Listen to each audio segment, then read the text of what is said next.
चले जाओ, रिजर्वेशन हटा देना, मैं हमेशा आपको वोट दूंगा रे विश्व राजपूत।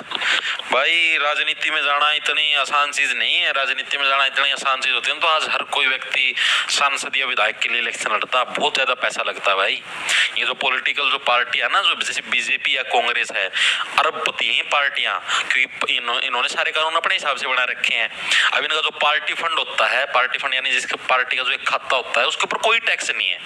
पार्टी फंड के ऊपर आपका कोई टैक्स नहीं होता भाई। आप जैसे मान लिया मैं इनकम टैक्स भरता हूं और मेरे को मान लो अपने टैक्स के ऊपर बचत चाहिए, सेविंग चाहिए, पर मेरे को टैक्स ना भरना पड़े, तो मैं ऐसे भी कर सकता हूँ, बीजेपी पार्टी कांग्रेस पार्टी को पार्टी फंड के अंदर पैसे डोनेट कर दूंगा, ठीक है, मेरे मतलब कोई टैक्स नहीं लगेगा, टैक्स माफ है, ना इनको टैक्स देना पड़ता, ठीक है। तो इनके पास भाई अरबों में पैसा है। कल को मैं इलेक्शन में उठता भी हूँ, इनके मान लो अपोजिशन में उठूं, बीजेपी या कांग्रेस के दोनों के अपोजिशन में उठता हूँ, तो भी इनके पास इतना बल्क में पैसा है, सोशल मीडिया, टीवी, अखबार, सब इनके भाई सब कुछ खरीद सकते हैं।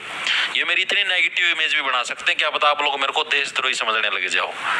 ठीक है। तो मतलब कि भाई इतना बल्क में पैसा है इनके पास, अकेला आदमी विचारों की वजह से इलेक्शन के अंदर नहीं आ सकता भाई, और ना जीत सकता। उसके लिए पैसा भी चाहिए, बल्क में बहुत ज्यादा अमाउंट में पैसा चाहिए, करोड़ों में, अरबों में, ठीक है। इनके पास स्पेशल आप ये सोचो यार, सोशल मीडिया की पीआर टीम, आप खुद बताओ यार, चलो मैं तो कुछ भी नहीं यार, राहुल गांधी को आप देखो, राहुल गांधी तो मतलब इनके बराबर का ही लगभग है, इतना ही पार्टी फंड के अंदर पैसा कांग्रेस के पास आता है,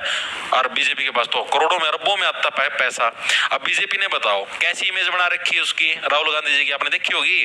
पप्पू पप्पू पप्पू, और हालांकि वो डायलॉग बोला था मोदी जी के ऊपर, और उनकी आईटी सेल ने स्पेशल उसकी इमेज ऐसी बना दी कि भाई वो जो राहुल गांधी है, राहुल गांधी को ये लोग पप्पू लगे कहने। हालांकि कहा था राहुल गांधी ने मोदी जी को कि भाई आप पप्पू हो, ये पप्पू वाली हरकत है कि आप बोलने लग रहे हो कि एक तरफ से आलू डालो, दूसरे तरफ सोना, पूरी वीडियो सुनना कभी हो, लेकिन एडिट करके इस हिसाब से डाली गई, उसी को पप्पू सिद्ध कर दिया। नहीं, इतना बल्क में पैसा भाई कि आप किसी की भी इमेज को यहाँ से वहां पहुंचा सकते हो। तो आप अकेले यार, आप खुद सोचो, उनके पास तो राजनीतिक बैकग्राउंड भी है, सारी चीजें हैं, वही व्यक्ति वहां पर नहीं टिक पाए, तो हम तो कुछ भी नहीं यार, ना हमारे पास इतना पैसा भाई, अरबों के अंदर पैसा हो भाई, हम राजनीति के अंदर जाए, ना हमारे पास कोई राजनीतिक बैकग्राउंड, तो हम कहां से आगे आए भाई,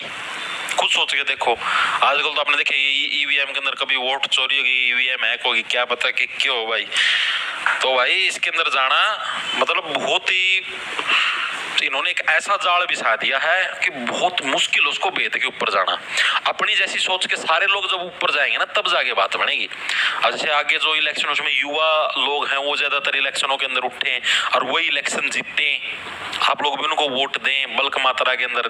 ठीक है, तब जाके आगे भविष्य में जाके देश की राजनीति बदल सकती है। भाई युवा लोग हैं, इसको मतलब कि ये डिसीजन लें कि हाँ भाई इस हिसाब से रिजर्वेशन होना चाहिए, इस हिसाब से चीजें होनी चाहिए, तब जाके चीजें बदल सकती है, वरना नहीं बदलेंगी, ठीक है। नहीं तो राजतंत्र लागू करना पड़ेगा और देश का राजा बनना पड़ेगा जिस जाके चीजें काबू में आओगे भाई, जिद अपना हिसाब तो सारे रूल बनाएंगे ना, तब जाके नो है, ना किसी विधायक की जरूरत, ना किसी सांसद की। तो मान लो मैं कुछ अच्छा करना चाहूँ, मान लो मैं देश का प्रधानमंत्री बन गया, मैं चाहूँ भाई कि रिजर्वेशन जाति के बजाय आर्थिक आधार पे, यानी पैसे की जिसकी इनकम जितनी है उसके हिसाब से हो, तो मेरे सांसद लोग मेरा साथ नहीं देंगे, सांसद साथ नहीं देंगे तो बिल पास नहीं होगा, और मैंने ज्यादा जिद्दी करी तो अपना मेरा उसका प्रधानमंत्री का सपोर्ट भी वापस ले लेंगे, मतलब प्रधानमंत्री पद और जाता रहेगा, ठीक है। तो उसके लिए तो राजा ही बनना पड़ेगा, तब जाके ये समझो भाई, हाँ भाई किसी सांसद की किसी की जरूरत नहीं है भाई, यही कानून बनेगा। या फिर ये भाई जो भी सांसद बनेंगे सारे अपनी जैसी सोच के होने चाहिए, ठीक है, अपनी बात मानने की, हाँ भाई इस हिसाब से बिल पारित हो। चले